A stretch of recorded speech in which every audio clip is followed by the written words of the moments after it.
It's kind of a light weekend for sports, to steal someone's words, but it's President's Day. So we're going to go State of the Union, State of the Philadelphia sports scene union address today.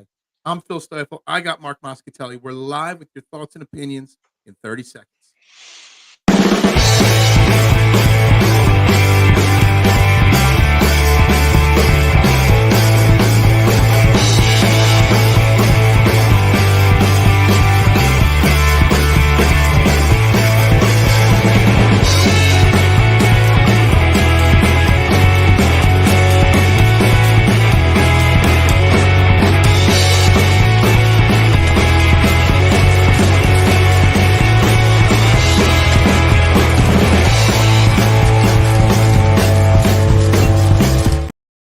And a very good morning, everybody, and welcome to Trending in the AM right here on Philadelphia Sports Network. We're live, Facebook, YouTube, Twitter. You know the drill. Hit those like, share, subscribe, retweet buttons, follow buttons wherever you are watching, and make sure you get interactive because we are going to cover it all today. We got Sixers and NBA All-Star Weekend. We got Flyers in the Stadium Series. Phillies make, in my opinion, an extremely underrated move this weekend to add to their team. We've got Eagles, and of course, we got my main man, Marc Moscatelli, back from the dead. Back, he's like the Undertaker, rising out of the casket. He is back. When you least expect it, I'll go to pop up, brother. Yeah. Like you're the guy. Like you have one extra day off from work, and instead of sleeping in, you woke up to come hang out with us. I sure did, brother. I sure did. Hey, listen, you got a kick-ass intro. I'm never. Because of how my day starts at work, I never get a chance to catch the intro, but that's a kick-ass intro, Phil. I actually made that solely on my own. I did not have any help on that. That's why it's not perfect, but for my skill level, I think it's pretty amazing. Dude, this is the number one sports show in Philadelphia, bar none. Bar none. I mean, you are lapping the competition on terrestrial radio, and yeah, you right. are lapping. I wish I was lapping them. And you're lapping those other podcasters that are out there. This is the only show that I faithfully listen to when I have a free chance. I appreciate that, Mitchie Poo. Good morning, Mitchie Poo. Hope you're doing well this morning. Pat Bev's words about the Sixers. I was kind of offended by them and kind of pissed off by them. But also on the flip side, I was reminded by 1,000 different people on Twitter because you can never say one thing that's slightly wrong and not have 1,000 people remind you that you're wrong. That he does this everywhere he goes to kind of pander to the fans in his new town. So maybe I overreacted to Pat Bev's words. But we are definitely going to start with the Sixers. Mitch, my heart. I gotta be real, Mitch. My heart was broken. He sold me down the river, man. Like I thought he was one of us, like that fast. And then he went to Milwaukee. It was like, hey, see you later, Philly. And Pat Bev is one of those guys. He is he could very easily be that Philly guy, and. I was shocked. Dude, and sad broke my heart, even though he was here for like 4 months. Weren't you shocked and saddened that he left? Like, I know now campaign seems to be a better fit for this team. It brings more of a scoring punch. And once this team gets healthy, campaign won't do much anyway. And Kyle Lowry, we'll see later this week in a Sixers uniform. I don't know. Like, I was kind of sad to see it, but then after hearing him talk his trash, I'm like, all right, good riddance. I think he's one of those guys that when he is on your team, he is the guy. Like he's the hype man. He's the guy that gets people excited. And listen, honestly, he played some really good defense, and he scored some points off the bench. And he brings a little bit of leadership, but you knew he wasn't going to be here for like forever. He's on the tail end of his career. And I just thought he would be the guy on the team through the year that would help them in the playoffs, be a really good a positive motivator for Embiid, And it just, once Embiid got hurt, I guess they saw him as somebody that, you know what, we really don't need him anymore. We need to kind of mix up what the roster looks like. So, Well, anyway, this weekend was all about the All-Star Game weekend for the NBA, and most importantly, the Sixers and Tyrese Maxey, getting his moment, so to speak, to shine with all the stars and stuff like that. I don't know if you caught any of the festivities this weekend. I watched a lot of Saturday night's proceedings. I watched a few minutes early of the game yesterday, and first and foremost, before we talk about Tyrese Maxey and the stupidity of the All-Star weekend anyway. Of course, yesterday in the game, Tyrese Maxey comes off the bench, instantly scores 8 points, and instantly gets sent back to the bench by Doc Rivers. Like Tyrese Maxey's got to be the happiest guy in the world that he no longer has to deal with Doc Rivers ever again now. I remember watching last night and thinking to myself when he got pulled out of the game, and a couple players got pulled out of the game at the same moment, and they're walking down the bench high-fiving everybody. And the high-five between Doc Rivers and Tyrese Maxey was so this is just for the cameras. Awkward. Man. There was no love lost there between them. I'm so glad that Doc Rivers is finally done officially. Now. He's doing a terrible job in Milwaukee, and I don't understand. Somebody help me out. Somebody at a Court 12, somebody, a hoop guy out there. Explain to me why the Bucks coach got fired in the first place, because I sure as hell can't figure it out. Longtime assistant, successful assistant, was on the Bucks staff. Now he's not there. Adrian Griffin. We have not figured this out. He was 30-13. He was 17 games over 500 in his first year. What happened? Nobody. What happened? You saw this guy on the sideline and see. Hold on, Mark. I want Doc Rivers. This guy ain't working. Back up a second. You got to go before Griffin, because they had Budenholzer, who coached them to an NBA championship, then took him back a deep run the next year, and he had somebody pass away in his family, and he mentioned that in his post-season interview, and they fired him for Griffin. He didn't retire Budenholzer. They fired a champion a year after winning a championship, and they're paying him still. They're paying 3 coaches right now for Doc Rivers to go whatever he is, 3-8. It's so pathetic. It's pathetic. I tweeted out a conspiracy theory, Phil. I tweeted out that ESPN had enough of Doc Rivers, and they told the NBA to take him off our hands. I don't care how you do it, where you do it, but take him off our hands, because I don't think he fit on that announcing table with those folks either. I just think he should probably just go home. To be honest with you. Well, if Rivers is Griffin's mentor and he already said that he was donating his game check from coaching last night's game to Griffin. Griffin don't need the money. Took his job. He took his job. How do you take the guy's job? Yeah. Don't take his job. Yeah, it's bogus. But anyway, All-Star Weekend, it's a joke to an extent, obviously. But it was still there's still a lot of eyes on All-Star Weekend. And the good thing about it was Tyrese Maxey got that nod, got to be there, got pulled from the 3-point contest, got put in the skills challenge. I don't know if you watched any of it. They tried to add some flash and some, pomp and circumstance to it. It still fell short. The dunk contest, terrible. The 3-point contest was entertaining, and the Steph versus Sabrina shootout was actually the most entertaining. But before we get into all that, Tyrese Maxey did shine. He looked good. He looked like he belonged amongst the elite of the NBA. It looks like that they actually, you see him rubbing elbows with some of the other elite stars. It's not like he looks out of place with those guys. The future, although it's murky this season, the future is bright with Tyrese Maxey, right, Mark? Oh, yeah. I mean, they better. Can you remember a time of a player at this young age that you had this much hope and excitement for? Probably Joel Embiid, right?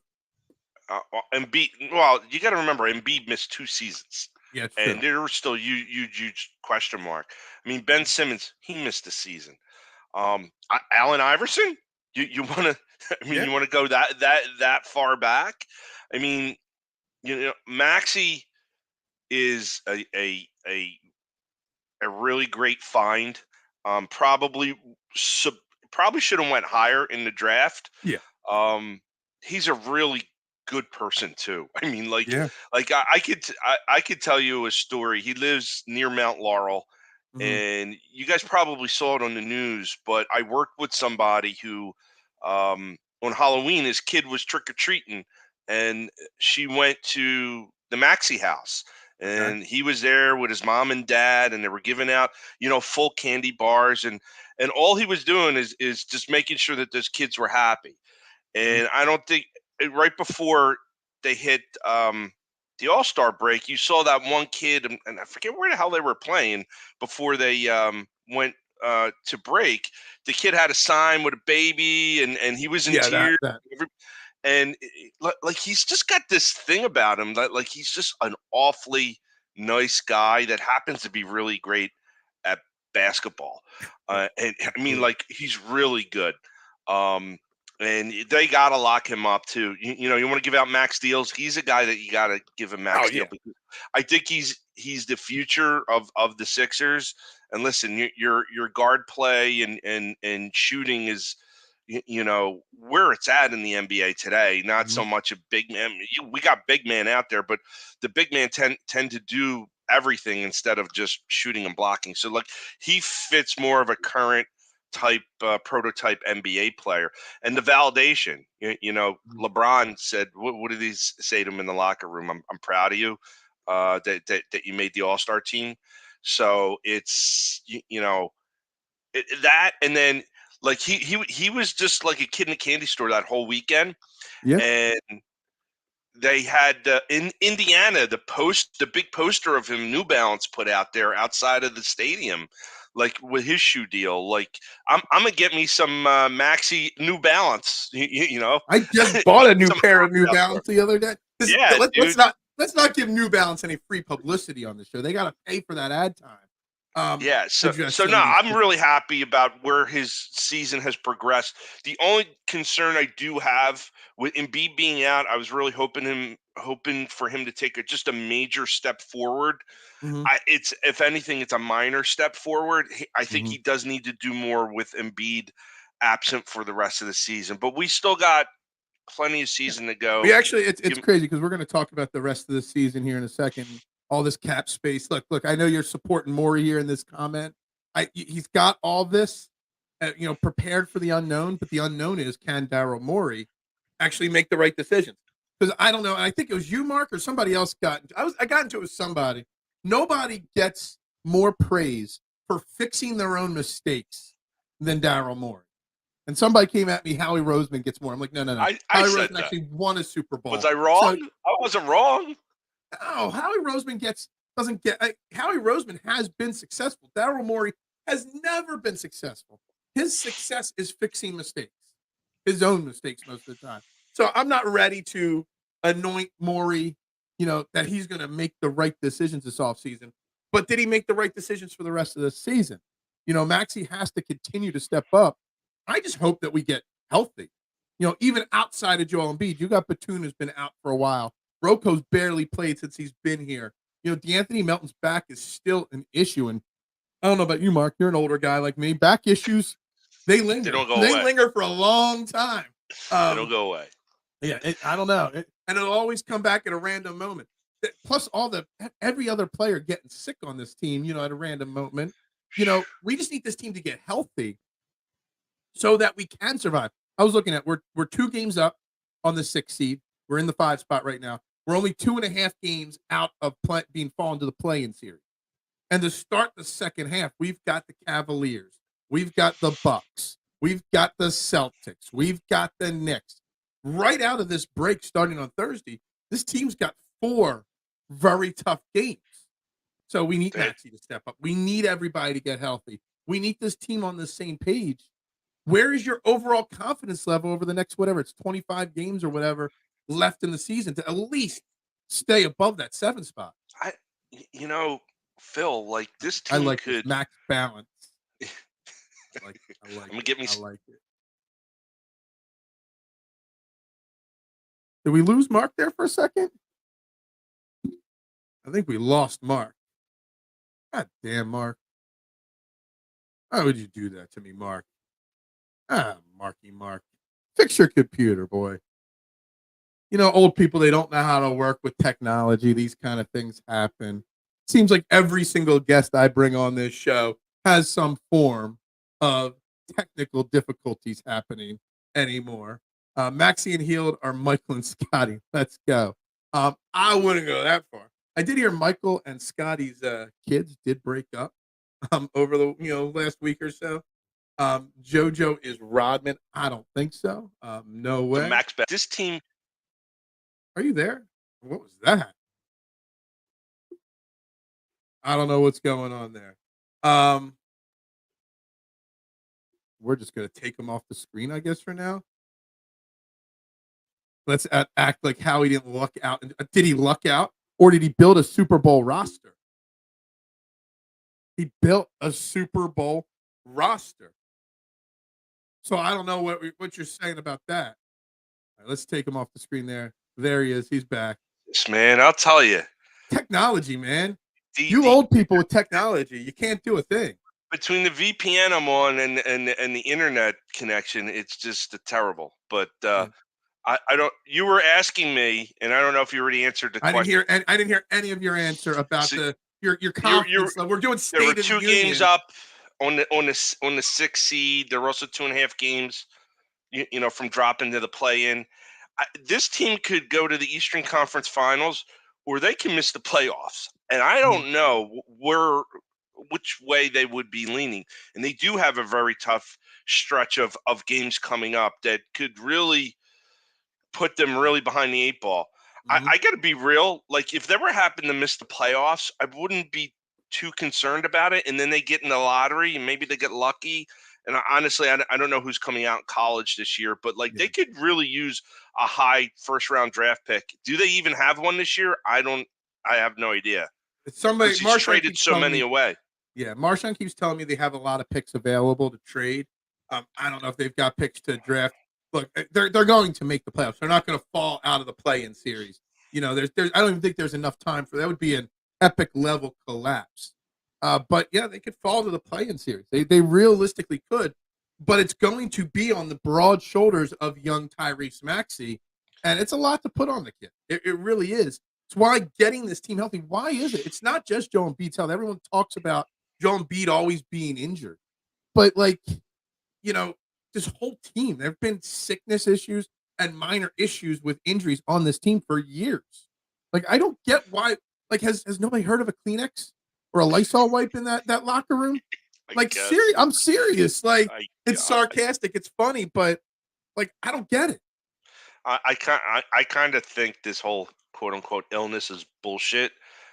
For whatever reason, they're either hiding something or they want to rest people that don't want to get fined for the whole load management deal. Yeah, we don't want that. We don't want role players. We need a number. We had a role player and we traded him away for nothing in James Springer. All-Star weekend as a whole, that Maxey was on display at, but I mean, it's lost it, hasn't it? I think he scored almost 400 points in the game yesterday. There was no effort. I couldn't watch the game. It was it wasn't even street ball. It was just like they were getting a half court and they were chucking the ball to see if it would go in. And that's not basketball. So I was talking to a friend of mine who was he was betting the game and he asked my opinion on the over-unders and he wanted to go under at 356. I said, dude, go over, man. That's all they're going to do is be scoring points. And they put up the East put up 211 points.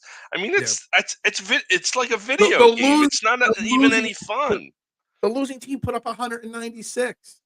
I've been saying it for a while, and I saw somebody tweet this out, and it made me remember my old theory of what I want All-Star NBA Weekend to be. That these players take more pride and try harder in the offseason when they're in the gyms doing pickup games in the gym. They're actually trying in those scenarios. And that goes back to what I think should be the NBA All-Star Weekend. It should be a 3-on-3 half-court street ball. You get your 10 voted All-Stars, get to pick their team, whether it's amongst other All-Stars or, they get to pick their team from, a pool of players. You go with a 3-on-3 tournament, street ball style, first to 21 or whatever rules you want to go on. That would be more entertaining, at least 3-on-3. you'd get more one-on-one matchups and they'd have to play a little defense. You'd see it. And of course, I always talk about putting big money on the line for charities, and that might draw some more people, to participate in these events. Do you have an idea on how to make All-Star Weekend better at all? I think it's trending toward that. Because the game is unwatchable now, and it's honestly there's other parts of the weekend that do work.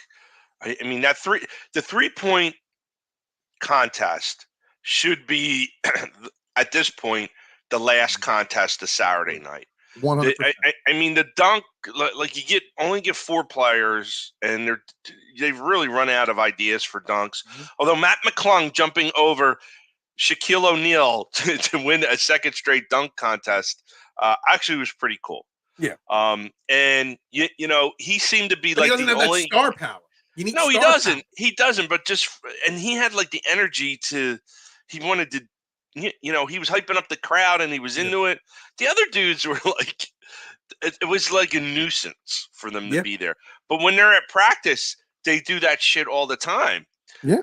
But I hate to say, but like you're being paid to do this stuff. So, I think Jaden Springer was a guy that they should not have traded, and they should not have traded him to the Celtics. Stop doing deals with the Celtics. I don't understand the thought process why you do that. That's like the Phillies and the Braves making a trade. That's like the Eagles and the Cowboys making a trade. And oh, by the way, they did do a trade for them to move up, I think, to get CeeDee Lamb, if I'm not mistaken. No, Micah Parsons? It was somebody like, what are you doing? Yeah, no, I forget. It was the year we drafted Devontae Smith. We traded up to 10 with them to get Devontae Smith over the Giants. Well, you don't. Well, listen, to screw the Giants, I guess the enemy of my enemy is my friend is I think what the saying goes. But like you don't do deals with the teams that you're competing with. No. You just don't. And I don't know. The thought process nowadays isn't necessarily like that anymore. Yeah. To spice up All-Star Weekend, one more thing about it, because I saw somebody commenting that Steph was on fire during that Steph versus Sabrina 3-point shootout thing. And Sabrina was actually, lights out too. Steph had to make like 5 of his last 6 3-point shots to beat her in that little one-on-one competition. And that belt, I don't know if you saw it. They gave him this belt. It looked like it was made out of rubber at like the bazaar. It was like the cheapest looking belt, championship belt. Like all the money in the NBA, you couldn't give Steph a better looking championship belt than that. Dude, like, come on. Listen, you pulled out the bazaar on trending in the AM. I wonder if anybody of your core 12 know what the bazaar is. But yeah, it was. Listen. Let's go back to Sabrina. Like I'm not going to say that I watch the WNBA, but I dabble in college basketball and I watch women's basketball every now and then. That's a fun game. I mean, there was Dawn Staley with South Carolina and the LSU squad. That game was probably the best college game. Earlier this season was the game that that I've seen in basketball all year. And then you have a local girl from Jersey, Hannah Hidalgo. She is on Notre Dame, and she is just lighting up the courts. Guys, if Notre Dame women basketball is on and you got nothing else to watch and you're a hoop head, watch the Notre Dame and watch for Hannah Hidalgo. She'll put up a 50 spot like that, man. She is that good. So let's not sleep on the women a little bit there. They play, you talk about all that crap that you saw in that All-Star game. Women's basketball, I'm not talking WNBA. I'm talking about women's college basketball. Women's college basketball. They play fundamental basketball. That's the basketball that you want to see. So don't sleep on it. But see, I was bringing up the Sabrina because I was thinking spice it up a little bit more excitement. You have there was like 9 guys in the 3-point shooting contest. Have it be, 4 guys versus 4 girls in the shootout. and then you have your whoever out of the guys wins goes one-on-one with whoever the women wins, and you have that kind of maybe it would help promote the WNBA a little bit more if you did that. Plus, these girls could shoot too. And I saw somebody bringing up the word horse, and I was tweeting about horse. The dunk contest. Make the dunk contest a horse dunk contest. Where Mac McClung, the defending champ, he gets to go first if he's in it next year. He makes a dunk. Then everybody has to follow and make it. And if you can't make it, you get a letter. I think making the dunk contest center around a game of horse, that would be another exciting idea. And then we will talk hockey for you, K1. You know, the 3-day weekend, what they did. I mean, I could be real. If it was in Philly, I'm going to one of those events. Yeah. And at the end of the day, it's pretty fun. I mean, you had you want to talk lacrosse? I'll tell you we the talked Wings to are Water struggling. Dogs for like 2 minutes a month ago, and nobody has let me stop forgetting about it. They're playing for a championship, I heard. Oh, are they? Is the season's They already are. over? Dude, I heard that they were. I listen. I don't really follow it. I saw it like on a tweet somewhere that they are in line for a championship or something like that. I don't know. I don't know. Cole's happy then because Cole wanted to talk about him the last time I had Cole on. Yeah, the NBA weekend is fun. It's a good event to take family to and whatnot. But they could make it so much more entertaining for the fans at home. They absolutely could. Did you like the green floor, like the neon green floor? No, it's hurt my eyes. I mean, my wife came into the room and she's like, "What's wrong with the TV screen?" I'm like, "It's the starry screen," and she's like, "Oh." Well, they weren't they changing the court up with the visuals because of it? Yeah. And like the lighting was all weird, and I don't know, whatever. Yeah, there's so many ways that they could spice it up. They really could. I've thought about a 3-on-3 tournament where you have a star, Tyrese Maxey, you get a legend from the past, Allen Iverson, and then you get a unfortunately, it's still a crime that Philadelphia doesn't have a WNBA team, but someone like Dawn Staley to represent the female, and you have that, and you get 10, 15, 20 teams made up of a current star, a former star. That would be awesome. And I would get behind something like that. Who wouldn't want to watch that? You know what I mean? So that's that. I know we got a lot of comments wanting hockey talk because Mark likes his hockey. Mark likes his Flyers. 3-point contest doesn't need to change celebrities versus NBA legends. Sure, you could do that if you wanted to. Mika Parsons put up 37. Man, he was balling. Epileptics person, yeah, dude. Yeah, dude. Stop. Hold on. Perfect opportunity to plug. Stop. T-shirt in the T-shirt store. Linked in the description of the show, where you can find the Stop shirt. You can find the Core 12 shirt and the original Fairway to Heaven, not the copycat from the other league. Okay, not the copycat Fairway to Heaven. All right, we spent 30 minutes. Maybe we'll touch back on Sixers later on the show. I do want to talk a little Flyers for a little bit. Obviously, the Stadium Series, they got smoked by the Devils. I turned the game on. 3 seconds into the game, they give up a breakaway goal. I'm like, all right, turning it right off. First, because I see a few people have asked about your thoughts on Carter Hart. We'll get to that in a few minutes, that whole situation. But I want to ask you the first thought on the Rocky gear coming out of the bus I loved it. at the stadium. Did you like the Rocky gear? I loved it, and I loved the Devils coming out with the Italian tuxedos. I thought it was fun. Yep. And there were some people like, hey, you got to retire Rocky now. You can. It's part of what Philadelphia is. Stop it. It was one of the greatest movies ever. They got the statue there. I love the movie, and I love what the movie is about. And I love the movie too. It's part of our fabric, Phil. You can't get rid of it. And I thought it was pretty cool. Down to the black Chuck Taylors, I thought it was pretty cool. Like the Rocky soundtrack in key moments, I'm over it. Just win Rocky key moments. No, I'm over it. Like I love Rocky, and I will watch Rocky 1, 2, 3, and 4 anytime they're on TV. But I'm tired of our Philadelphia sports teams playing into it. I'm done with it. Like I'm bored with it.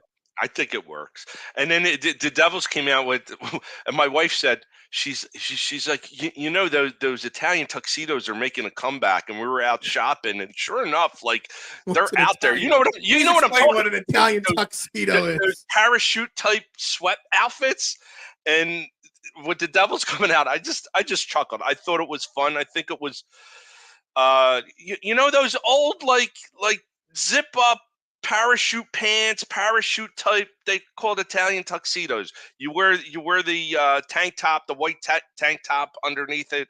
Italian tuxedo. I'm allowed to say that I'm Italian. So, but I thought it was a nice little thing. And then you had Gritty, and then you had the Jersey Devil that were running around the stadium, which was pretty cool. That was more entertaining than the game. I did hear that there were some problems with tickets, that there were a lot of no-shows, maybe because it was, you know, in the teens, it was really cold.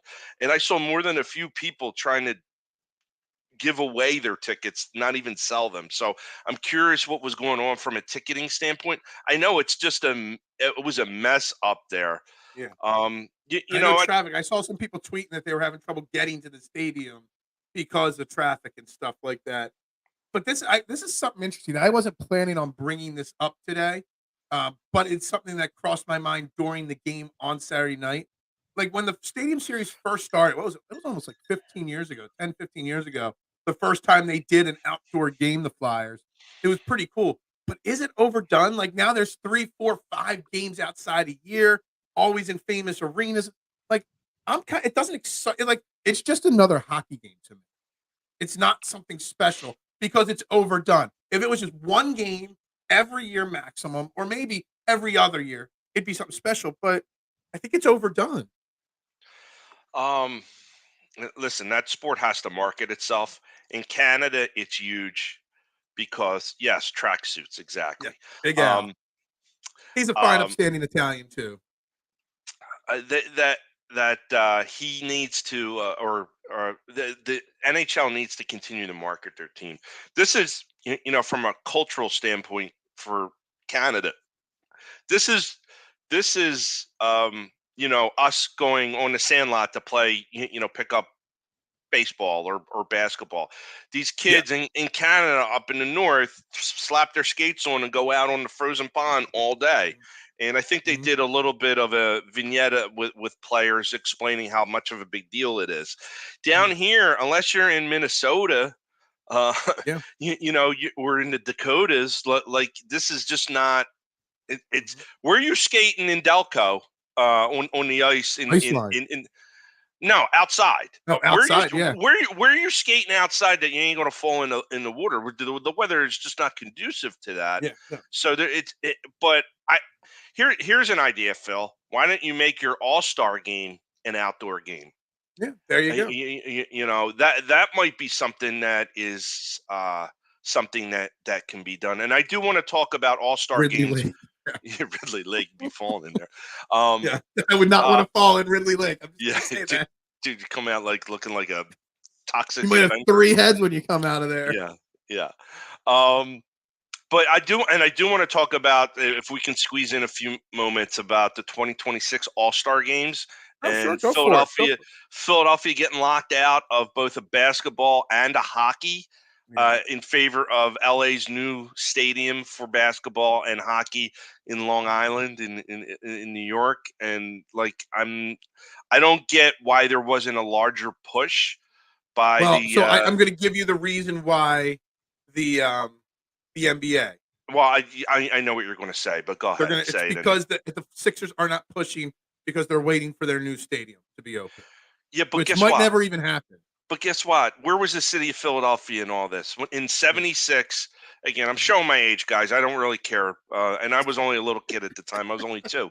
But in 76, you had all 3 sports All-Star games in the city of Philadelphia to celebrate the 200-year anniversary of the United States. Absolutely. Well, now we're at the 250 anniversary, and I think we only have the Phillies, right? The Phillies are confirmed for 2026, and it kind of coincides about the birth around the 4th of July, and we do have the soccer matches that are going to be in and around that time as well. So, okay, great. But they're honestly, also, I forget whether it's the U.S. Open or the PGA Championship. One of the major golf tournaments is being held in Philly that year as well. I believe at Aronimink.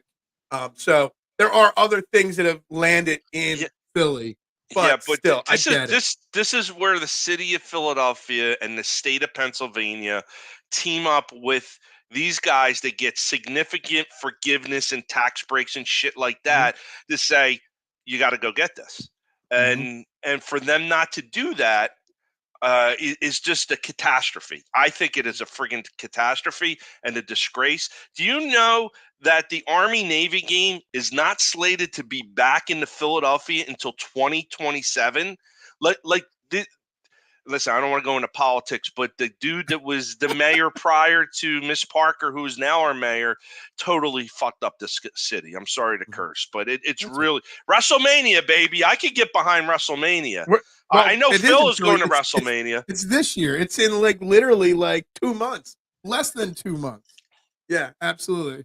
Back to the Flyers a little bit because I don't want to let you get off on it. But we did politics and we did serious talk last week with the shooting at the Chiefs parade. So we can't get too serious because we also have to talk Carter Hart. So they're asking for Carter Hart. I was going to do Flyers talk, then Carter Hart. But we could start with Carter Hart. Your thoughts on that whole scenario and how it played out. I just think we talk about hockey in Canada so much. I think the bigger story is just how much Canada covered this up to begin with. You know what I mean? Well, this is their national pastime. Yeah, and exactly. junior hockey is huge in Canada, and Canadian junior hockey, their national team, like they've supposedly they've been covering up stuff like this for decades. And finally, it just overflowed at this point where, even the law enforcement agencies that were really kind of downplaying it had no choice but to really kind of jump in and look into things and prosecute. And I had heard whispers about this honestly since Carter Hart joined the organization, and and I kept saying, hey, watch, don't invest in this kid. Hey, there's a reason why this guy's always out for a mental health day, or he's got something much bigger than hockey on his shoulders right now. And I hope he never plays hockey again. And people wondering, well, he's going to be a free agent. You got to lock him up. And no, dude, like you cannot get in bed with stuff like this. Move on. Urson's actually playing not bad, and I believe they have a Russian goalie somewhere in the system that could be making headway and find their way to the organization. But this is bad, and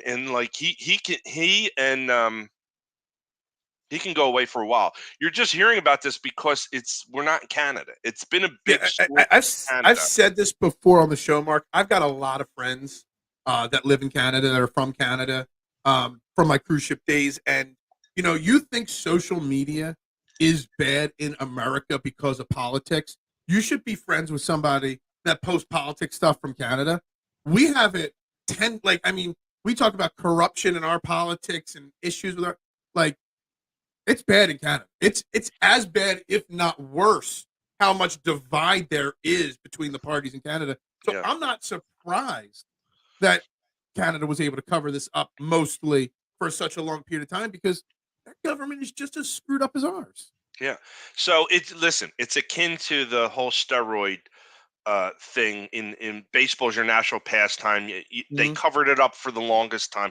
Now, listen, I think it's a little more serious now. Because you're talking about sexual assault, but it's on the same wavelength. It's covered up until you can't cover it up anymore, and then you have to do a reset. And that's what's going on with Canada right now. And listen, I don't know much about his other hockey junior teammates and where they're at from a skill level and from a organization level with their organizations.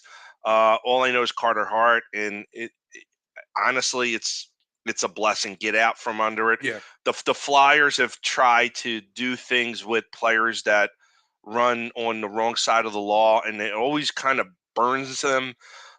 So getting out of this is huge, and I think with Danny Briere and Keith Jones running the organization, I don't think you're ever going to see stuff like this in the future. You got two good eggs there that have really turned this franchise around, and Torts, I like him as a head coach. I mean, he could be a little rough, but like, just kind of segueing into how the season is going. They're getting they're in the playoffs. They're right now in the playoffs, and they're talk about like, hey, we're going to trade these guys, we're going to trade that, and like, what's your goal? Don't you want to be? Well, in the see, playoffs? that's what's going to be my topic to talk Flyers today. You bring up Briere and Jonesy, and they are doing a great job, and they are exactly what we want from the Eagles and other teams in our city: transparent and honest about everything they're doing.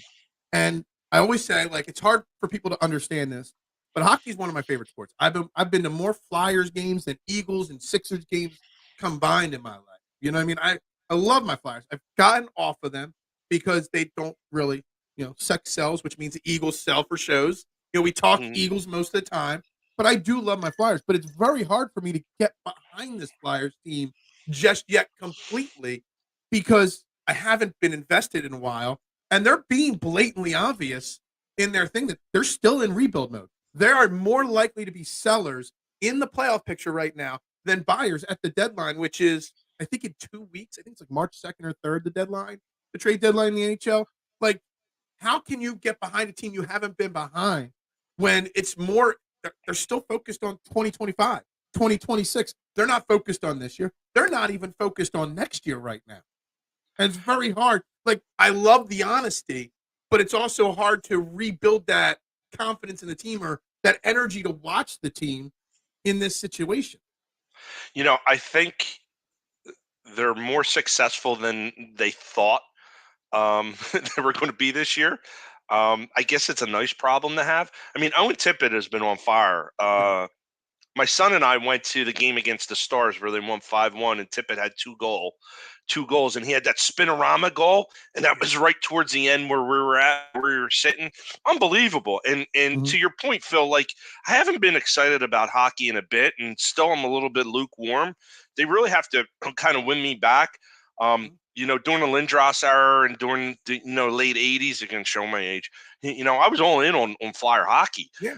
Even that 2010 run, which was amazing. I was all in for hockey. I went in 2010. I went to something like 9 playoff games that year because I was getting free tickets through a connection, and I just kept going and going. Like, people don't understand. I've been to a lot of hockey games, but if you've been out, this is not like the Sixers process. Where you knew they were going to be bad and they were just going to slow trend up. This is different because this is kind of coming out of nowhere, the success. But the office is telling you, we might be successful, but this is not the picture. This is not the big picture here. So they just named Sean Couturier captain, which is well deserved, and Lawton and Konechny have the A's on their chest. And it's possible all three of those guys could be traded at the trade deadline. Exactly. I mean, I'm going to be real. I find it hard to trade the guy. You can't trade the guy you just put the C on. Unless it was ceremonial. Hey, man, you've deserved it for a long time. Yes, I do remember Perley Lindbergh, and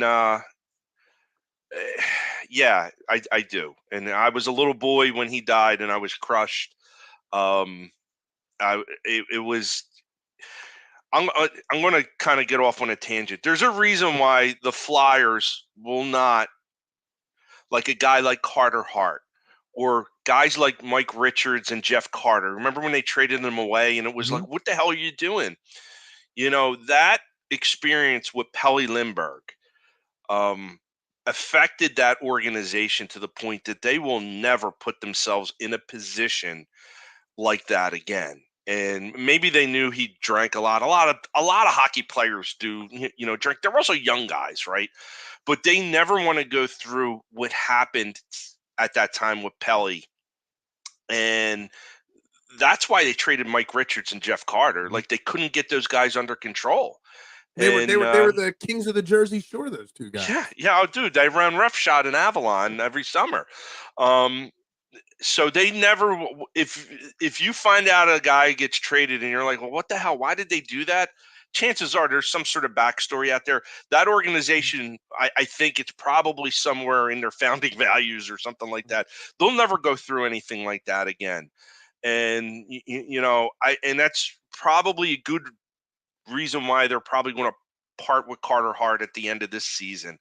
So yes, that was tragic. But getting back to the Flyers, your ultimate goal should be to get to the playoffs. Yeah. And the bubble year, didn't they make a serious run in towards the end of the year into the playoffs? Not to the point that they were going to make like the Stanley Cup Finals, but they got hot. And who's to say they can't get hot again? All they have to do is get in. And then, I mean, playoff hockey is the most exciting sport that's out there, bar none. College basketball, NCAA tournament is a close second, but playoff hockey is just unbelievably great. Yeah, I mean, it's, we just can't have nice things in Philadelphia is the joke always we say. And with Flyers, it's hockey, it's goalie. We can't have a good – when was the last time we had a solid goaltender? And we actually have one, and then we lose them. We go through goalies like underwear. It's just crazy. It really is. I mean, since Hextall's first run in the late 80s, we haven't had a really solidified that position. And I don't know. And you mentioned at the beginning, Ursan's playing pretty well right now. He is a rookie. Like, it just, Hextall the first time. Hextall the second time was a shell of his former self, for sure, in my opinion. But still, that was even better than some of the other options we had. Like, I'm not confident in Ursan being the everyday guy, or the main guy, I should say. You know what I mean? And we're not buyers at the deadline. So it's not like they're going to go out and trade for somebody either. So knowing that, it's hard for me to commit emotions, time. I already watch how much sports a week and talk how much sports a week. How can I commit more time to the team when I know their main goal isn't this year? And to your point, like, I can't. Like, I've watched. I'm not bought in 100%. Yeah. I mean, I'll watch him. I'll have it on in the background, but I'm not like sitting at the edge of my seat like I do for Eagles and Phillies games. I'm not sitting on the edge of the seat like I am for Sixers games. Like they got to do more. I mean, the easiest way to sum it up is they were the national stage on Saturday night with the Stadium Series, and I did watch some of it, but I watched more of the NBA festivities, which we just complained suck. I watched more of that than I did the Flyers game.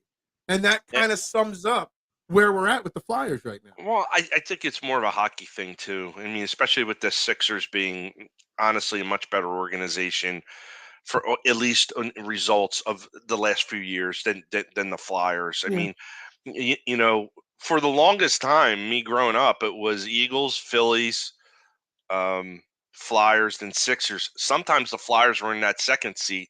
In the Lindros era, but the Sixers were always last. And then once the Sixers kind of got Embiid in the process and things like that, they've slowly moved up the ladder there. And the Flyers not doing anything. And I've said this, and I've gotten slapped on the hand with this. Is that the Philadelphia Union were challenging the popularity of the Flyers. Absolutely. And when you talk about the Flyers and the Union, honestly, most, if not all, their fan base is in that building every home game, and it doesn't venture really much beyond that. So they're the same type of organizations. I mean, soccer could take a really big step forward, and the Flyers could take a step backward. Although they do get good ratings when they're good, they do get good ratings on TV, but honestly, the kids coming up today, they all play soccer, and they're all going to align with soccer. I think that's a big part of it. Growing up, like the Flyers or the NHL as a whole, I mean, it's not an American sport. It is a dying sport. I'm just guessing. America probably makes up a smaller percentage of the NHL players where they're from than other countries. Like if it was 50% American, 50% international, it's probably 49% Americans in the NHL and 51 international, or bigger than that. But in the MLS, it keeps growing. Soccer is growing. More kids are playing soccer now. MLS could take over at some point. Soccer is the most popular sport in the world. And it's of course got traction in the United States now, and especially with a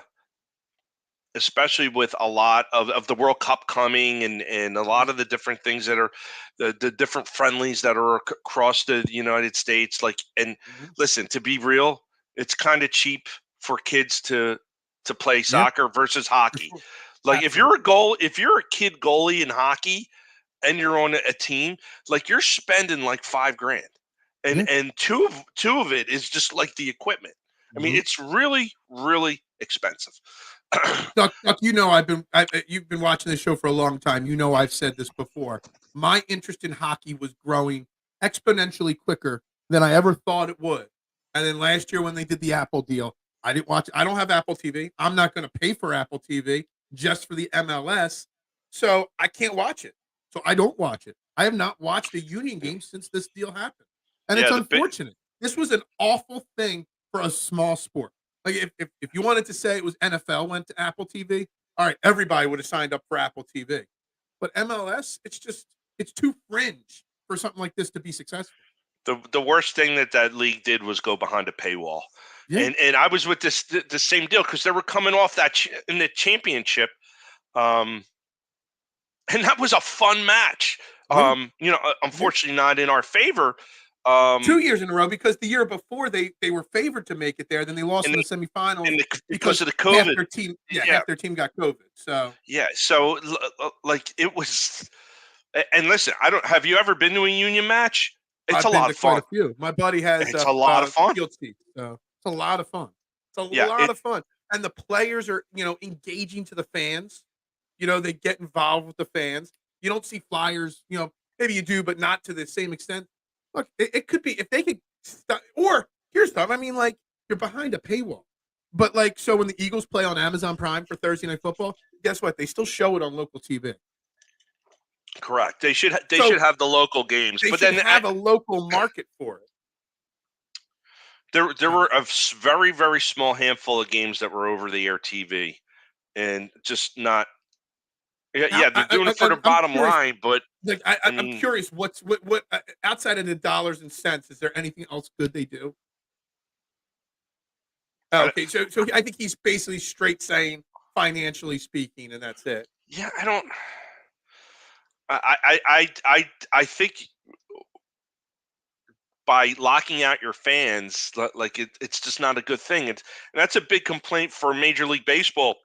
And that Major League Baseball ticket package, that whatever their internet deal is, that it still blacks out games, and the whole purpose of going to these pay-per-view type situations is to get all your games and not be blacked out. It's bullshit. We live in 2024. Like, there's plenty of money to be had everywhere, and to lock out your paying customers because of some arcane rule that you have to black out via games, or putting things behind a paywall because you need the money. Like sometimes you got to give your shit away free. It's called a loss leader. I'm sure you got something. You run a special on chicken wings to get people in the door to buy pizza and soda. You got to do the same thing here with sports, especially a sport that is trending upward. And I just thought that was a mistake and really tuned me out. I can't tell you if they're winning or losing, really.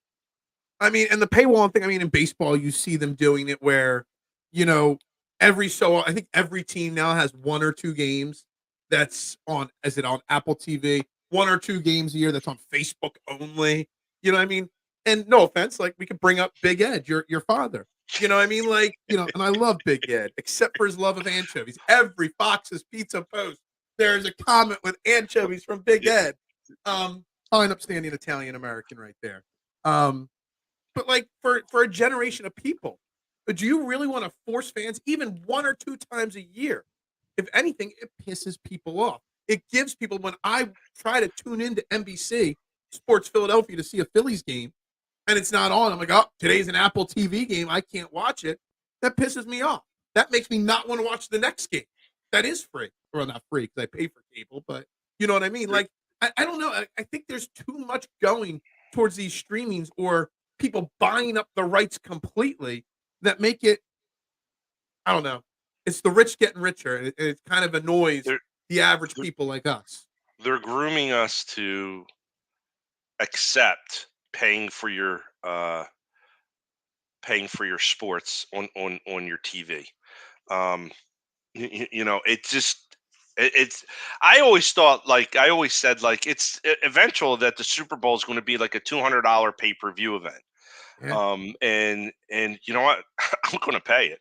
And that's just the way it is for football. But you put the Flyers behind a paywall. I'm just not going to live with it. Put the Sixers behind a paywall. Probably not going to deal with it. And Phillies, I might, because there's nothing else going on in the summer. But and the Eagles, listen. I mean, football is the ultimate gambling sport. People are going to. There be a time you say put it behind a pay-per-view type thing. At some point, you got to think that Amazon, with their big deal with the NFL, is going to want a Super Bowl. Would the NFL ever risk putting the Super Bowl on Amazon? No, if the dollar figure is right, I know. I wouldn't be shocked. I wouldn't be shocked if they did it at all. If the dollar figure is right. Yeah, I don't know. I hate that Amazon, by the way, because I don't have Amazon Prime. My sister does. So I'll watch it, but if my brother-in-law is also watching the game, it doesn't allow you to have multiple people watching at the same time. So, it's I don't pay for any streaming service whatsoever. I've got my basic Fios package at home, and that's it. I don't even pay for anything at the pizza shop. I just log into my home account from the pizza shop on my laptop and watch sports that way. And I maybe, wink, wink, maybe I've stolen a few people's passwords for some streaming sites, but that's about it because it gets ridiculous. Everyone says cut the cord and go to wherever. Well, all these streaming services, if you add them all up, it's the same as and they have commercials on it. Yeah. So it's not worth it. Yeah. Godfather or Goodfellas? No one's asked yet. We do ask that every guest. Godfather or Goodfellas, Mark? I like Goodfellas just slightly above the Godfather. All right. Yeah, are you Godfather 1 or Godfather 2? I am 1 and 1A. I like Godfather 2 because it goes back to. I love Godfather 2. The flashbacks parts. That's the best. Amazon still has broadcast partners, so you can still catch the Thursday night games on cable in your local market. As long as it's in your market. Like if it's the Bills Dolphins, like we're not getting that game. We're not getting that game here in Philadelphia. If it's Philly, they don't have a choice. They have to put it over the air. And I think that's written somewhere in those broadcasting contracts that are out there. And that's been like that forever since the ESPN. Since the ESPN signed up, it would automatically be on like ABC. So Godfather's a great movie. I love YouTube TV over Comcast or Verizon, but games all over the place is frustrating. Dude, YouTube TV sucks. I've seen so many complaints about them zapping out at the most inopportune time. Mm-hmm. My brother-in-law has YouTube TV. He likes it, but like sometimes if everybody's watching like football, like it just freezes and shit. Like the opening weekend of football, it was a hot mess. Yeah, I remember reading all about it crashing. Yeah, absolutely. And it's expensive too. Isn't YouTube TV like north of $75 a month now? I don't know. I mean, compared to my cable bill, which is like it's up there in price now. It used to be $49.99. It's definitely nowhere near that anymore. Well, I'll give you for the kids. I got Disney Plus when it first came out. The first year it was like, I don't know, $69. Then the now next you see all these things, and we're getting $79. Way off the sport. Yeah, now like this year we re-upped. I think it was like, I don't know, close to $200 for the year. I mean, when you break it out, it's still not terrible, but it went from $69 to almost $200 for a year in the span of like less than 5 years, which is insane, dude. Yeah, it is. Now you see all these sites. You saw ESPN said they're going to be partnering with TNT Sports and somebody else, and I saw another report that Peacock and Paramount are trying to pair together. So now you're going to start seeing these bundles, which whatever. But whatever. It's it's frustrating where it's all going. I'm curious where that breaking point is, where people say, "Screw it, I ain't gonna do it anymore. Yeah. I'm done." I don't know where that breaking point is. I mean, because right now, I mean, like, I'm watching everything that I could. I don't watch regular TV. I don't watch any type of episodic TVs on Netflix or Hulu. I don't watch it. I just watch sports. That's all I watch. And where's my breaking point? When do I say, you know what, I'm going to go to a museum instead, or I'm going to just go out in the park and walk my dog. I don't have to deal with this shit anymore. So I don't know, man. Big Al here. I don't agree with this because where I live in Jennersville area, I don't have Comcast. There's no Comcast in my area. I can only get Fios internet. So Fios internet and Fios TV, I forget the exact number. I pay like $125, $130 a month, something like that for TV and internet. If I take the TV away and get just the internet, it's still like $90 a month. So then you add the YouTube TV on. Now we're talking $150, $160. So it's more expensive for me to get YouTube TV and internet separately than anything else. So it's not cheaper for everybody. The good thing with Comcast is you get some of that stuff for free. The Peacock, the Paramount, at least the subscription that I have, the Netflix, I get all of them free.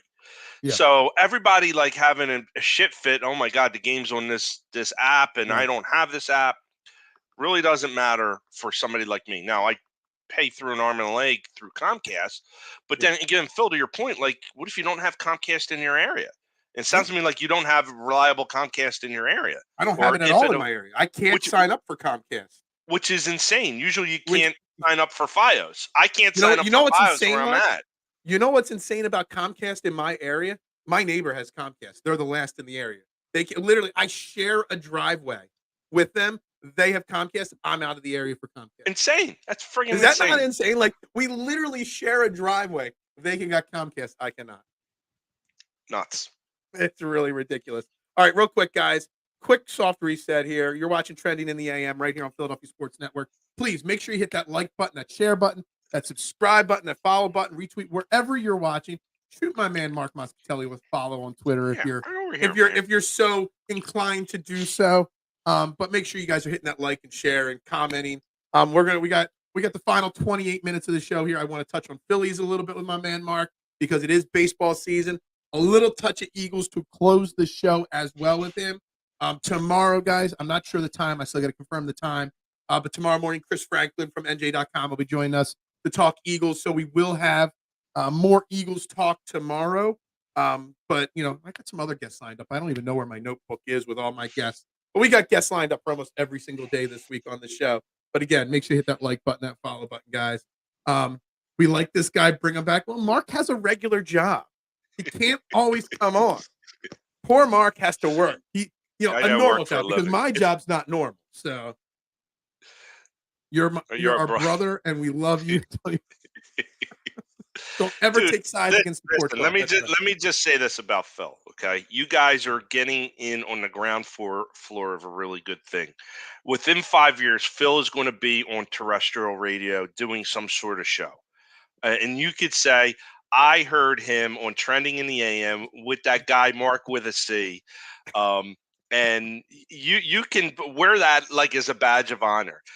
Listen, all kidding aside, you guys listen to IP and the Fanatic. Phil is head and shoulders above those guys. Did you call it the IP? IP. Did you purposely eliminate the W? Yeah. I like that.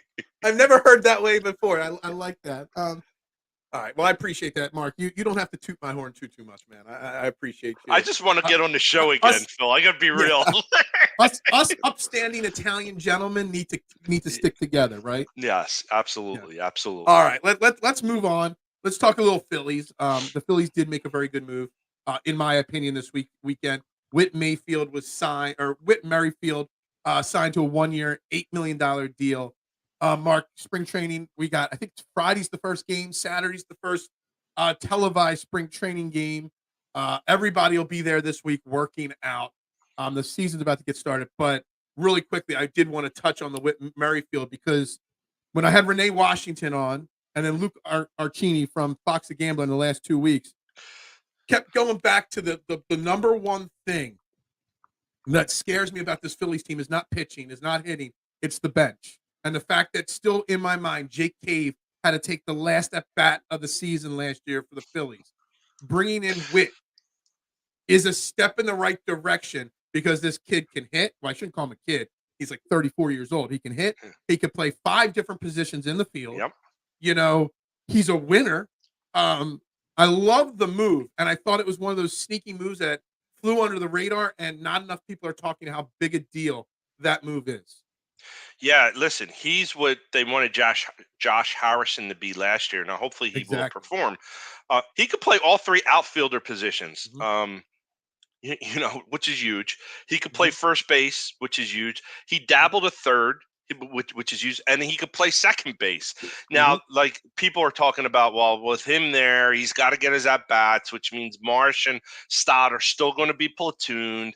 I don't think that that's going to happen. I don't think you can afford platooning Stott anymore. I mean, I'm not worried about that one bit. So, in my opinion, there's 2 reasons why he was brought here.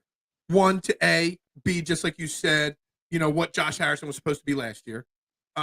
Or 2, he's a backup insurance policy if Johan Rojas does not have a strong spring and needs some, more time in AAA. He could play left field. I mean, it's not. I've got his thing up here. He has played 119 games in left field. He's played 181 games in right field. He's played 88 in center field, 15 at first, 6 at third, and 718 at second base. But he's the backup option if Rojas can't go. And then if he can go Rojas in the outfield, then you can give everybody that one day off a week. He can play first base if Bryce Harper needs a day off. He could play third for Bohm against a tough righty. He could just bounce around. He'll get 3 starts a week. Yep. And that's all you need. And then you've got a great guy coming off the bench in a pinch.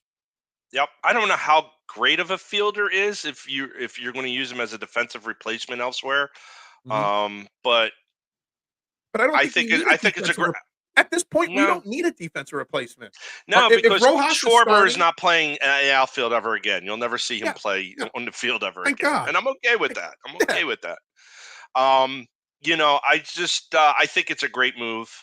And they're left-handers off the bench though is an issue. But if you have Whit playing somewhere in the field and he's replacing a Marsh or a Stott, there's your lefty off the bench that honestly they're probably going to come in mid-game anyway. So it kind of solves the problem both ways, which is, I mean, it's a good signing. And listen, a lot of people are not happy that they're bringing back the same team. And what about the pitching?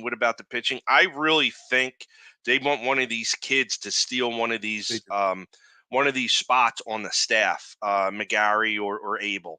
And I'm not on the staff, out of the pen. They might want one of those guys out of the pen as well. Absolutely, or mix and match. You move maybe Sanchez into the pen. I don't know, but you can't just keep signing guys to $200 million contracts every off season. Like there's a breaking point, and you have guys that are coming up that could theoretically play. I mean, you got who do we have on our team that doesn't have a big contract yet? I mean, Bohm, Stott. Like you're going to have to pay those guys. Yeah. And honestly, by the time if you are all in on those guys, you want it to coincide with an expiring contract of a Schwarber or Castellanos, who I don't think either of them are going to get second contracts. If one of them does, it may be Schwarb's, but it's based upon what his production is going to look like in the next probably season and a half. I mean, Schwarb's only got 2 years left on his deal. He's entering year 3, and he has a 4-year deal. Yeah. Castellanos has a 5-year deal. So, I actually put it out there into the realm of possibility that I know it's not a popular opinion because he's a popular player in the clubhouse and to the fans, but there's a scenario where Kyle Schwarber is trade bait at some time later this year or in the after this season before he goes into the last year of his deal, because he's just a DH. You know what I mean? And you could fill that role a lot easier than anything else, and you might get something for him. So he's always going to be a guy, in my opinion, that now at this point of his contract will always be in trade conversations. Yeah, by the time the trade, yeah, but that's everywhere. But, all right, last draft to field guy Phillies have had. I mean, boom and Stott. What are you talking about? Rhys Hoskins, but they got rid of him. Now Rhys Hoskins would be one of those guys. Stott, boom. Yeah, so they have more than you think. And they do have some guys coming up. I mean, they're in love with Crawford and the kid Miller, who plays third. They're going. I think what probably the goal might be is moving Bohm to first. Miller comes up and plays third, and then Harper goes to a full-time DH. Especially to Harper just said this weekend he's going to be a first baseman for the rest of his career. He's going to play where they tell him to play, and he'll. I mean, what's he going to do? Hold out? I mean, well, he does he does want a contract extension at this point, dude. Which I'm actually okay with. I'm okay with him making that statement. I don't know if you know this, but he's barely in the top 25 paid players in major. 23rd or 24th highest paid player this upcoming season, and he's a perennial MVP candidate. He's one of the best players in baseball. And he's nowhere near the top. But how do you? But he's got a contract to age 39, and Major League Baseball doesn't rip up contracts and redo them. I don't even think it's permitted to do. What are you going to do? Like extend him? What you do is you give him 2 extra years at the end of the deal, way overpay him. But what that does is that helps make up for the fact that the last couple of years he's been working for under market value. Well, then it's kind of as a thank you. It's a little tip of the cap. Here's a couple extra bucks. I know you won't play it out, but we're going to give it to you anyway. I read somewhere where he wants to play till he's 45. And listen, if he's in tremendous shape and he can be productive, all right, great. Sure. He'll be a first ballot Hall of Famer. I think he is a first ballot Hall of Famer anyway. Yeah. And listen, I love the guy, and a lot of people say he panders and things like that. He's really putting roots down here. And if there was an article that was read, like his kids are getting a little bit older now, and his one kid is like a huge Flyers fan now, and they watch Eagles on Sunday. Saturday's Ohio State, because that's where his wife went and played field hockey or something like that, lacrosse. So like he's doing his best to ingrain himself into the city, and I don't think it's pandering anymore. I think the dude really wants to be here. He lives out, I believe, in Haddonfield, not too far from where I'm at. You better go start knocking on every door. Yeah, right. Find that house. Knock on it. I'll find him. No, a lot of Phillies players and other teams too. The players. I mean, whether they stay or go here long term, they all end up putting down roots here. It just goes to show how great of a region the Philadelphia area is. I know when I was younger, a lot of the Phillies players used to live out here in Chester County. I know Schilling had a house out here. Brett Myers lived out this way for a while. Darren Dalton lived in the Westtown area back in the early 90s. The Phillies in Chester County have always been huge. They're not right now. The only guy I know out in this area right now is Ben Davis, and he doesn't even play anymore. But that's also because he grew up out in this area too as a Malvern product. But Bryce Harper, I mean, he doesn't want to go anywhere. He doesn't want to. There's a reason why he's got that no trade clause. Yeah, and let's be real. Like, they're human beings too, and they have families too. To uproot your family every 2 or 3 years, it gets tired. It puts a strain on relationships, and you know why Zach Wheeler, partially why he's plays for the Phillies, is because his wife pretty much demanded we need to be closer to home, and we're not going west. And she's, I think, from Central Jersey, so it's actually closer to be in Philadelphia than in New York. And chances are that the wife is going to dictate the contract extension. And you're going to take, because I'm not moving away from mom and dad and the kids' grandparents and stuff like that. And there's we forget that these guys are not robots. They're human beings. Yeah, You know, in town here in Gloucester County, we have a lot of Eagles and former Eagles that live around the area. Fletcher Cox is not that far away. Trent Cole lives near us. Dan Klecko lives near us. Quentin Michael lives near us. And we see them around at Dunkin' Donuts and at football practice and baseball practice. They're regular people. And we kind of lose sight of that. And honestly, the folks that are in our town, we don't like it's like they're part of the community, not that, oh my God, they're a superstar and let's everybody kind of congregate around them. So it's a little bit different down here. Haddonfield has Harper, has Trey Turner, Nick Sirianni lives there as well. And they're seen out and about in the restaurants in there all the time. And you know, they probably want a sense of normalcy like me and you do. You know, they just want to go and have dinner and just go to the ice cream parlor with their kids or go trick or treating. And we lose sight of that as fans a lot. And you know what? This is getting off subject, but I feel bad for these people when they're just trying to have normalcy and everyone's always hounding them for autographs and, you know, pictures and stuff. And I know that's part of the deal of being a celebrity or a major athlete. You've got to accept that. But it's also why sometimes you catch, you know, one of these people in the wrong moment and they give you the cold shoulder or whatnot. It's just because they're just trying to, you know, someone like Jason Kelce, you know, who's, you know, hot topic on what to do with him. You know, he's out and about and he just can't go anywhere without somebody wanting to take a picture or do anything. And he is so kind to constantly give to the fans and all. Sometimes these people just want to live a little normal life. You know what I mean? So yeah, it's about to be harder for him. I mean, his wife, he used to coach here for Clearview football down here. Jason Avant, I see at the Deptford launch all the time. Really good guy. I don't call him Trash Barry, but he was running with cement shoes in that last game. He should probably move on. There's a difference between calling them out for bad play and hounding them in public. So that's that's another thing. I would never go up to a player and say, "You cost me my fantasy," or "You suck."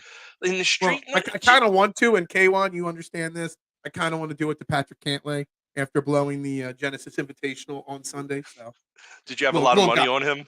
Well, I didn't have a lot of money because I don't bet a lot, but I was going to win a lot of money on Patrick Cantlay, and then freaking Hideki Matsuyama came out of left field and shot a 61 yesterday for those golf people out there. Which, on a side note, there probably will be no fairway to heaven tomorrow night, guys. I have dental work scheduled for 4:00 tomorrow, so I'm guessing tomorrow evening I will not feel like talking about golf for an hour. So you'll just have to stay tuned to social media for my bets and plays of the week golf wise. Real quick here, because I do want to get a few minutes of Eagles thoughts on you, really quickly. Feelings on the Phillies right now at the start of spring training. Are you feeling good that they're good enough as is to at least keep this good time rolling with this team? I think they're going to be a major player to be a World Series participant again. You can give me your Dodgers inflated payroll. You can give me your Braves. You can give me your upstarts like the Diamondbacks. I think the Phillies are on the verge of being the most consistent of those organizations. The expectation for me is World Series or bust. I do really believe they are in a good shape. They have a lot of continuity. They're bringing back most of the team. As long as everybody stays healthy, and you're going to have a Harper for a full year, as long as your Nolas and your Wheelers pitch their 34, 35 games, I think you're in a really good place. And listen, this team has proven they can get out of a wild card round rather easily. The team has proven that they can beat the Braves in a short series. I'd be a little bit concerned if they face them in a 7-game series, because I think the Braves have the pitching to overcome that. The wild cards, when I say wild cards, just the teams you aren't expecting, I'm not sure. I think the Dodgers, just because they wrote big checks, doesn't necessarily mean they're going to win a World Series. I really don't feel that. And in the AL, who are you going to face again? The Astros, the Rangers, somebody else? Do the Yankees make another step?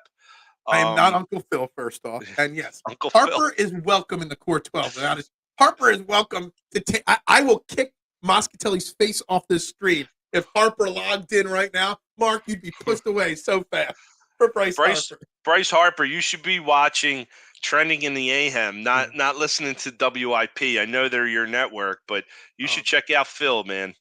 Real quick, IP, as you like to call them, ran a poll this weekend. It's like they steal a lot of their polls from things I talk about and tweet about. I think they're watching me. Damn straight. I said this at the end of the Phillies season. I said it throughout the offseason, and now they're tweeting a poll about it this weekend. Should Dancing on Your Own be retired as the theme song of this team? And I've been saying it since day one, get that song out of this team. Like, I don't want to hear that song ever again. I will not wear my long sleeve Philly shirt with the words on it ever again in public. I need to I need to move on. Let's be real. It's a really bad song. It really is. Really it's bad. Awful. But you know what? If it works for this team, well, it didn't work last year because we got knocked out too early last year. So they got a little. They got knocked down a peg or two, like because they thought they were just going to skate to the World Series, and I think they've learned their lesson. I think they do make the World Series this year. What happens in the World Series, I don't know, but I do think that they make it. And Mr. Wynn just posted something about a talent versus cohesion. I agree 1,000%. This is you can get all the players that you want, but if they don't mix together and they're all concerned about their contracts and not anything else, you guys they're gonna fail miserably. They have a bunch of high priced talent, and that's about it. You think about it. Did you see the picture? It was Harper. I think it was Real Muto. There was a whole bunch of them. They were all in Disney together with their wives and kids, and they were all together having a good time. And even former players, because Zach Eflin was still hanging out with them. Everybody wants to stay in this cohesive little locker room, even when they get kicked out of the city for business purposes like that. Culture and character. Culture and character really Absolutely. go a long way. And I can only relate to what I do for a living, and I could hire a lot of folks that produce but are absolute shitbags, and my department will be miserable. Or I can hire above average players that fit in the culture, and we can accomplish more together. And the sports is the same way, man.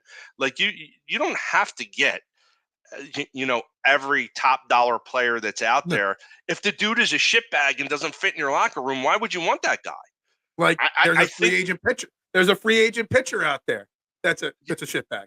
And I don't want him anywhere on this team. I don't want him anywhere near the city limits of Philadelphia, that guy. I don't. He just does not fit. He does not fit in what the Phillies are trying to do and trying to accomplish. And he just because he throws the ball well, are we supposed to forget all the other crap that's out there? And does that personality fit in that locker room? And the answer is no. He doesn't fit. And if he doesn't fit, I don't want him on our team. And that goes with all of our squads. Like if he does not fit on the team, I don't want him. I don't want him. Because I do believe that cohesiveness and that character piece does play a major role to get things done. That's why I think the Sixers didn't really go as far as they should. Because I think like people walked around eggshells on Harden because he was so aloof and goofy and whatnot. And it's just same thing with Ben Simmons. Like the dude was just not. He just didn't fit in, man. So you need people. You need to have a core that is bought in 100% and they play well off of each other. And bringing a toxic element into that is just not worth the risk. It really isn't. I mean, you bring up. I mean, we've only got 5. We could go on for another 2 hours here, but I actually have to work today, unlike you. So we've only got 5 or 6 minutes left in the show today. But culture and stuff like that. Obviously, the Eagles had some issues in that locker room to close the season out. Quickly, thoughts on the ending of the Eagles season and what they need to do this offseason to fix that culture. Not necessarily the X's and O's or the players who were here or not here. The culture was a big part of the problem at the end of the year.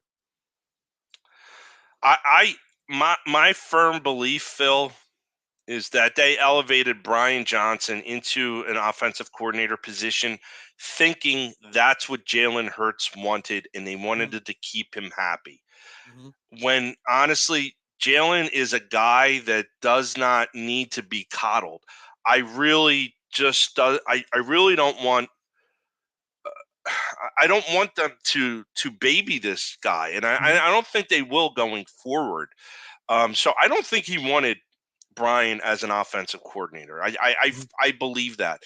The defense, I went back looking at some of my tweets and some of my postings on Facebook.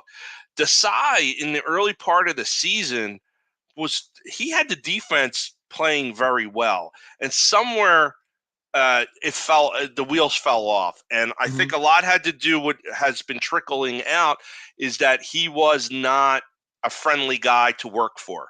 From a team perspective. So when you talk about culture and cohesiveness, if your boss is a jerk, and he starts calling the wrong numbers, and they got desperate and they started bringing guys in and they started, elevating folks and demoting folks, and they got really, really desperate really fast, and everything collapsed. And I don't think it was Nick's fault 100%. I think a lot that goes on from that coaching staff hires is way above Nick's head. That's a Lurie, that's a Roseman thing. And if Nick is okay with it, so be it. I don't have a problem with Nick's role on the team. And you see more and more coaches being that CEO type. But, I don't know how deep he was involved in these hires. I'm going to say he was kind of deep in them. Especially, I think the Fangio one, maybe, because I don't think they wanted him to leave, and I think that was a consensus. He's got to get these right. Like if we have another season like we did last year, bye Nick, and we start from scratch again. I can't think of a more disappointing season that went off the rails so fast. I still don't understand, like, how can it get so bad so fast? And it was just a terrible, terrible season. We'll see what happens in training camp and what their draft looks like. I mean, we're literally I think my numbers are right. Tomorrow or Wednesday is the first day you could put, like, the off season's over already. Tags. Yeah, franchise tags are this week. Next week's free agency. The draft's like 5 weeks away. The business of football never ends. So, we're already into the football offseason here. Obviously, the Eagles won't use a franchise tag this year. But, I love Nick's new role. Just think of a new, yeah, exactly. All right, Mark, go ahead. So those things work very well when they win. Same thing with Hurts. Because he's got those weird things, but when you lose, nobody wants to hear that shit.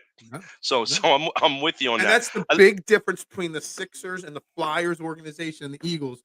The transparency, the honesty from the front office.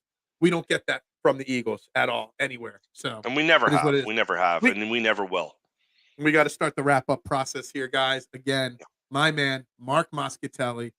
Finally back. I don't know. When's the next national holiday that you get a day off for? We got Good Friday coming up. I get Good Friday off. Good if you're Friday. Hold the next show. Time you can maybe see Mark on this show is Good Friday. You just got to quit your job. You can come work for me at the pizza shop during the day, and you can do the morning show with me every single day. Oh, God.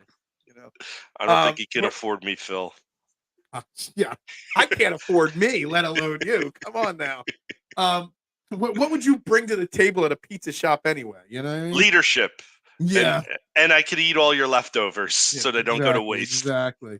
All right, guys, make sure you shoot Mark a follow at Mark_Whit_A_C__C_____. Make sure you follow my man there. Guys, we'll be back tomorrow. Chris Franklin at some point are you a postal worker? No. I mean, he does give me postal worker vibes. He does. No. I don't know who Relaunch is, but yeah, I like that. I like that one right there. Everybody have a great day. We'll be back tomorrow with the super chats. Phil can make it. I don't I haven't gotten a super chat in like 4 weeks, Eric, from anybody. Well, maybe somebody would throw $10 out there because I was on the show, but I guess not. If somebody throws money out there today, then I got to split it with you, and I don't want to do that, Everybody have a great President's Day. Enjoy it if you are off today.